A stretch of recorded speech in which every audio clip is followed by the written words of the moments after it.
లవంగం. ఎస్ లవంగం. అంటే సూరిబాబు లవంగం. ఓ హలో.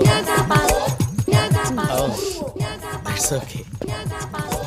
దీన్ని పెక్ అంటారు. ప్యారిస్ లో అందరూ ఇలాగే పలకరించుకుంటారు. ఎలా ఉంది కొత్త పలకరింపు? బాగుంది. మీరు మొహం కడుక్కుంటే ఇంకా బాగుండేది. Let's go. లుక్, ఇది ఇండియా కాదు, ప్యారిస్. ఇండియాని టేప్ రికార్డులో పెట్టి 50 సంవత్సరాలు ఫాస్ట్ ఫార్వర్డ్ నొక్కితే ఎలా ఉంటుందో అలా ఉంటుంది. కొంచెం కేర్ఫుల్గా ఉండాలి. కమాన్. 1 మినిట్. దీన్ని ఎస్కలేటర్ అంటారు. ఓ బహుశా ఇండియాలో మీరు ఎక్కడా చూసింటారు. దీని మీద మనం నిలబడితే చాలు, అదే మనల్ని కిందకి తీసుకెళ్తుంది. ఓ జాగ్రత్తగా. కమాన్, లెగ్స్ యార్. మీకు ఇటువంటివన్నీ బాగా అలవాటు అనుకుంటా. Of course. ఒకటే రెండా, 25 సంవత్సరాల నుంచి ఇక్కడే ఉంటున్నాను. ఎయిర్పోర్ట్లోనా? నవ్వు ఎక్కువైనట్టుంది. ప్యారిస్లో. సారీ అండి, అలా దిగాలని తెలియక